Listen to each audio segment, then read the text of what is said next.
Halo teman-teman, perkenalkan nama saya Florentina Tesi. Saya dari kelas 12E. Tujuan pembelajarannya itu menganalisis kebijakan reformasi. Dan di sini saya memilih salah satu tokoh yaitu B.J. Habibie. Yang pertama itu apa ciri khas dari periode pemerintahan ini? Periode pemerintahan B.J. Habibie yang hanya berlangsung sekitar 1,5 tahun memiliki ciri khas yang sangat khas dan tak terlupakan dalam sejarah Indonesia. Pertama ini adalah periode transisi yang cepat dan penuh tantangan yang menghubungkan era Orde Baru yang berlangsung selama lebih dari 3 dekade dengan era reformasi yang lebih demokratis. Berbeda dengan pemerintahan sebelumnya yang dikenal dengan kontrol ketat terhadap kehidupan berbangsa dan bernegara. Pemerintahan Habibie langsung membuka peluang besar bagi kebebasan berbicara, berkumpul, berekspresi, hal yang sebelumnya sangat terbatas. Ciri khas lainnya adalah kebijakan pembaharuan yang agresif dan terarah, di mana berbagai kebijakan yang selama ini dianggap tabu mulai diangkat dan diselesaikan secara terbuka. Kedua, siapa tokoh-tokoh yang berperan penting dalam periode pemerintahan ini? Selain B.J. Habibie sendiri, sebagai presiden yang menjadi motor utama perubahan, terdapat sejumlah tokoh penting yang berperan besar dalam menjalankan pemerintahan dan mendorong proses informasi. Yang pertama, Hamzah Has menjabat sebagai Menteri Keuangan pada masa ini, yang bertanggung jawab untuk menangani stabilitas ekonomi nasional yang sedang dalam kondisi kolaps akibat krisis moneter 1997-1992. Suhono Sudarsono yang menjabat sebagai Menteri Pertahanan dan Keamanan berperan krusial dalam menangani situasi keamanan nasional yang sedang tidak stabil akibat kerusuhan yang terjadi di berbagai daerah, serta menyusun langkah-langkah untuk menyelesaikan peran lembaga keamanan agar sesuai dengan semangat reformasi. Ketiga, kapan periode pemerintahan tersebut berlangsung? Jadi, periode pemerintahan B.J. Habibie resmi dimulai pada 21 Mei 1998, tepat setelah Soeharto mengumumkan pengunduran dirinya dari jabatan presiden setelah memimpin Indonesia selama 32 tahun. Habibie yang sebelumnya menjabat sebagai wakil presiden langsung naik menjadi presiden sesuai dengan ketentuan Undang-Undang Dasar 1945 yang berlaku pada saat itu. Pemerintahannya berlangsung hingga 20 Oktober 1999. 4. Di mana wilayah yang merasakan dampak kebijakan yang dibuat pada pemerintahan ini? Dampak kebijakan yang dikeluarkan selama pemerintahan Habibie dirasakan secara luas di seluruh wilayah Indonesia, bahkan mencapai hingga tingkat internasional. Yang pertama, secara nasional, hampir semua provinsi dan kota merasakan perubahan yang signifikan, terutama dalam hal kebebasan berpendapat dan berorganisasi. Daerah-daerah yang sebelumnya sering mengalami pembatasan dalam menyampaikan aspirasi seperti Jawa Barat, Jawa Tengah, Bali, dan Sumatera Selatan mulai dapat mengeluarkan pendapat mereka secara terbuka dan membentuk organisasi masyarakat sipil untuk mengadvokasikan kepentingan lokal.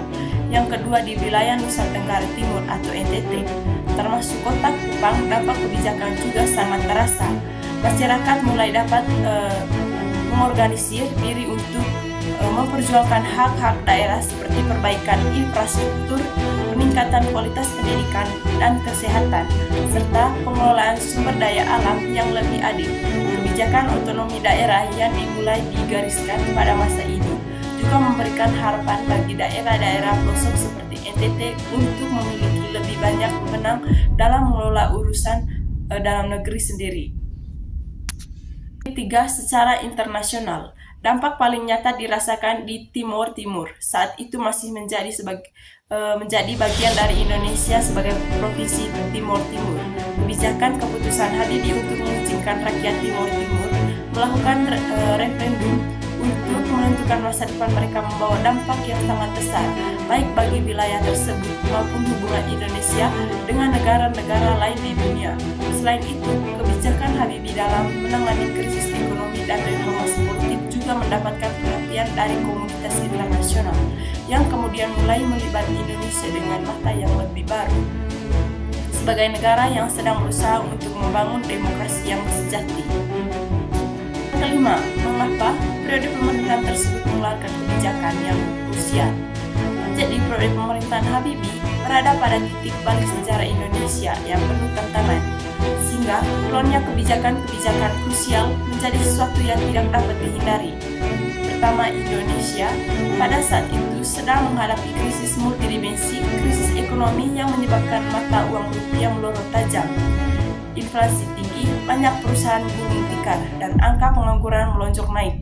Selain itu, krisis politik yang ditandai dengan kerusuhan sosial yang melanda berbagai kota besar, tuntutan rakyat yang semakin keras untuk perubahan total, serta kerusakan kepercayaan masyarakat terhadap lembaga negara yang selama ini ditangkap kuat.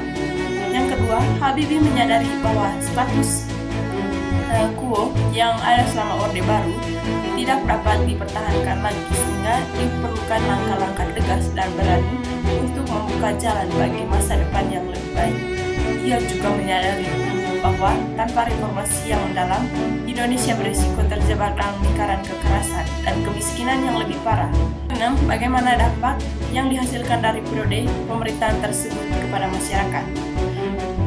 Jadi, dampak yang dihasilkan dari periode pemerintahan Habibie yang sangat luas memiliki pengaruh yang berkepanjangan bagi kehidupan masyarakat di Indonesia hingga saat ini. Yang pertama, dalam bidang politik, masyarakat mendapat kebebasan sipil yang jauh lebih luas dibandingkan dengan masa Orde Baru.